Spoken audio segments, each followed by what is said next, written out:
لا اقسم بهذا البلد، لا تو اس میں زائدہ ہے، اقسم بهذا البلد، میں قسم کھاتا ہوں اس شہر مکہ کی، اللہ کہہ رہے ہیں میں قسم کھاتا ہوں اس شہر مکہ کی، وانت حل بهذا البلد، اور بطور جملہ معترضہ کے تسلی کے لیے ایک پیشین گوئی فرمائی، حضور اکرم علیہ السلام کے لیے ایک بات درمیان میں فرما دی کہ آپ کو اس شہر میں لڑائی حلال ہونے والی ہے، یعنی شہر مکہ میں۔ مفسرین نے کہا ہے فتح مکہ کے دن آپ صلی اللہ علیہ وسلم کے لیے احکام حرم باقی نہیں رہے تھے، جو حرم کے احکام ہیں آپ وہاں لڑائی نہیں کر سکتے، جنگ نہیں کر سکتے، وہ احکام حرم باقی نہیں رہے تھے فتح مکہ کے دن آپ علیہ السلام کے لیے ہی۔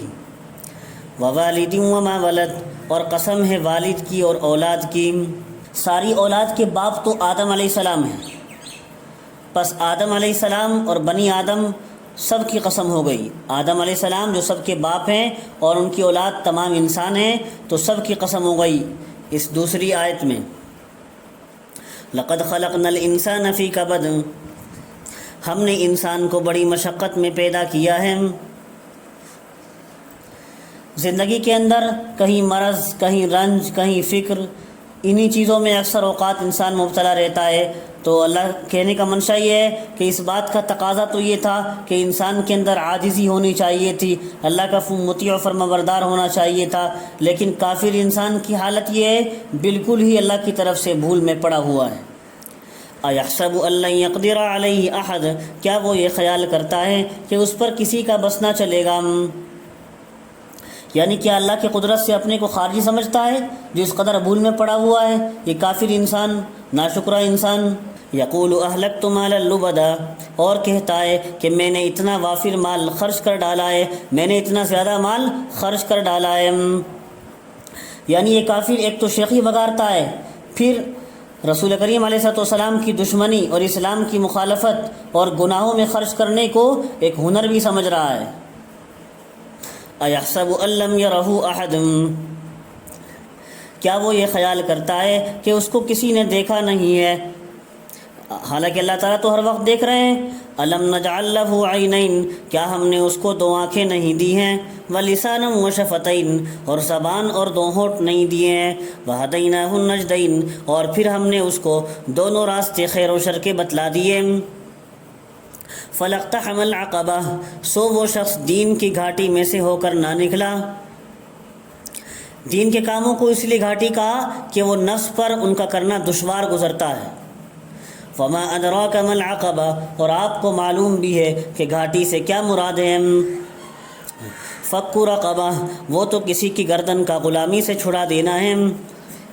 او اطعام فی یوم ذی مسغبہ، یا کھانا کھلانا ہے فاقے کے دن میں۔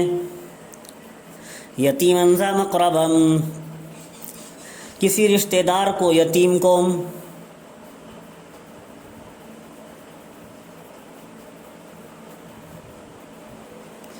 یتیما ذا مقربہ، کسی رشتہ دار کو، یتیم کو۔ او مسکینا ذا متربہ، یا کسی زمین پر بیٹھنے والے محتاج کو، یا متربہ کسی مٹی پر بیٹھنے والے محتاج کو کھانا کھلا دینا ہے۔ یعنی ان اللہ تعالیٰ کے احکام کو تو بجا لانا چاہیے تھا۔ آگے فرمایا ثم کان من الذین آمنوا وتواصوا بالصبر وتواصوا بالمرحمہ، پھر سب سے بڑھ کر تو یہ بات ہے، کیا بات ہے؟ پھر سب سے بڑھ کر تو یہ بات ہے، اللہ نے فرمایا کان من الذین آمنوا وتواصوا بالصبر وتواصوا بالمرحمہ، یہ کافر ان لوگوں میں سے نہ ہوا جو ایمان لائے اور ایک دوسرے کو ایمان کی پابندی کی تلقین کرتے رہے۔ وتواصوا بالصبر، ایک دوسرے کو بھی ایمان کی پابندی کی تلقین کی، وتواصوا بالمرحمہ، اور ایک دوسرے کو مخلوق پر رحم کرنے کی یعنی ظلم نہ کرنے کی تلقین کی۔ اولئک اصحاب المیمنہ، یہی لوگ تو وہ ہیں جن کو داہنے ہاتھ میں نامہ اعمال ملے گا، یعنی کامیاب لوگ ہیں۔ والذین کفروا بآیاتنا ہم اصحاب المشأمہ، اور جو لوگ ہماری آیتوں کے منکر ہیں، ہم اصحاب المشأمہ، وہ لوگ تو بائیں والے ہیں، یعنی ان کو نامہ اعمال بائیں ہاتھ میں ملے گا۔ علیہم نار مؤصدہ، ان کا تو احاطہ کیے ہوئے ہوگی، ان کو تو گھیرے ہوئے ہوگی آگ جہنم کی، مؤصدہ جس کو بند کر دیا جائے گا۔ یعنی دوزخیوں کو دوزخ میں بھر کر آگے سے دروازہ بند کر دیں گے، کیونکہ خلود کی وجہ سے نکلنا تو ملے گا ہی نہیں، جب ہمیشہ جہنم ہی میں رہنا ہے تو نکلنا ملے گا ہی نہیں۔ والشمس وضحاها، قسم ہے سورج کی اور اس کی روشنی کی، والقمر اذا تلاہا، اور چاند کی جب سورج کے غروب ہونے سے پیچھے پیچھے نکلے، اور چاند کی قسم ہے جب وہ سورج کے غروب ہونے سے پیچھے پیچھے نکلتا ہے۔ مراد اس سے درمیانے مہینے کی بعض راتوں کا چاند ہے جو سورج کے چھپنے کے بعد نکلتا ہے، اور یہ قید شاید اس لیے ہو کہ وہ وقت کمال نور کا ہوتا ہے۔ والنہار اذا جلاہا، اور قسم ہے دن کی جب وہ اس سورج کو خوب روشن کر دے۔ واللیل اذا یغشاہا، اور قسم ہے رات کی جب وہ اس سورج کو چھپا لے۔ والسماء وما بناہا، اور قسم ہے آسمان کی اور اس ذات کی جس نے اس کو بنایا ہے، یعنی مراد اللہ تعالیٰ ہیں۔ والارض وما طحاہا، اور قسم ہے زمین کی اور اس ذات کی جس نے اس کو بچھایا ہے۔ ونفس وما سواہا، اور قسم ہے انسان کی اور اس ذات کی جس نے اس کو درست بنایا ہے۔ فالہمہا فجورہا وتقواہا، پھر اس کی بد کرداری اور پرہیزگاری دونوں باتوں کا اس کو القاء کیا ہے، الہام کیا ہے، اس کے دل میں ڈالا ہے۔ قد افلح من زکاہا، یقیناً وہ مراد کو پہنچا جس نے اس جان کو پاک کر لیا، یقیناً وہ کامیاب ہو گیا جس نے اپنی جان کو پاک کر لیا۔ وقد خاب من دساہا، اور نامراد ہوا جس نے اپنی جان کو فسق و فجور میں دبا دیا، جس نے اپنی جان کو گناہوں میں لگائے رکھا۔